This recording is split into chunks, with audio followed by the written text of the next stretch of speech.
les montages à AOP. Généralité.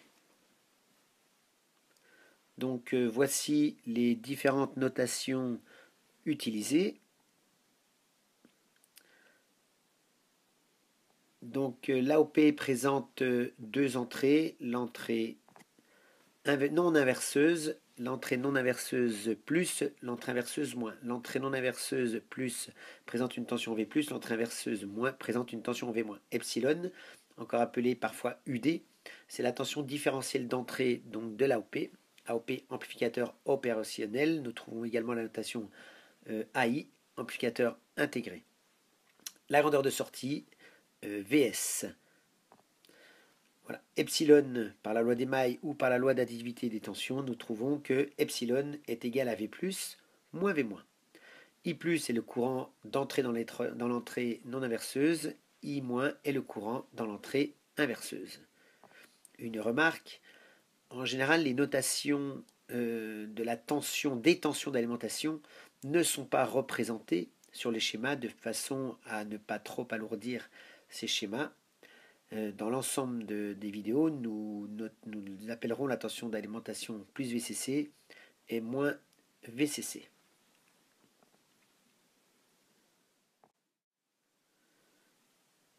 Étude des montages AOP. La première partie correspond au montage en fonctionnement linéaire.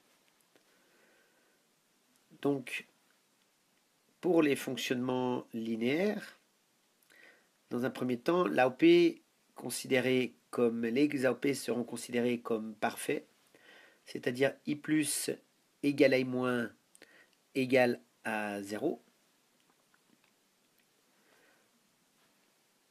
L'AOP fonctionne en régime linéaire, donc les AOP vont fonctionner en régime linéaire, car ils vont présenter une contre-réaction. Dans ce cas, epsilon est égal à 0, et comme V+ est égal, comme epsilon égale 0, V+ va être égal à V-.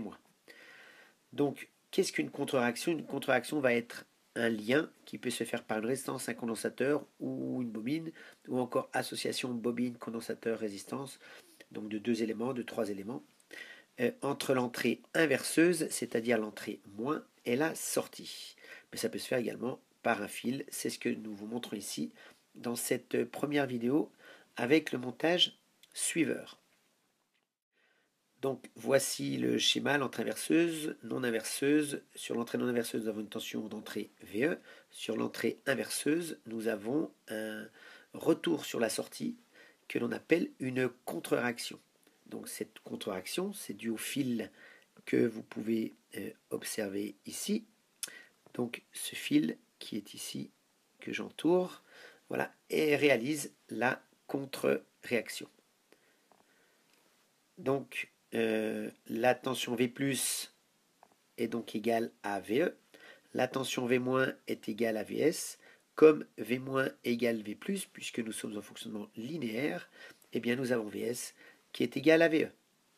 Le rôle de ce montage suiveur, nous dirons que c'est un rôle d'adaptation d'impédance. L'adaptation d'impédance, qu'est-ce que c'est? Maintenant, si je vous présente très rapidement un pont diviseur de tension, donc deux résistances placées en série, que voici,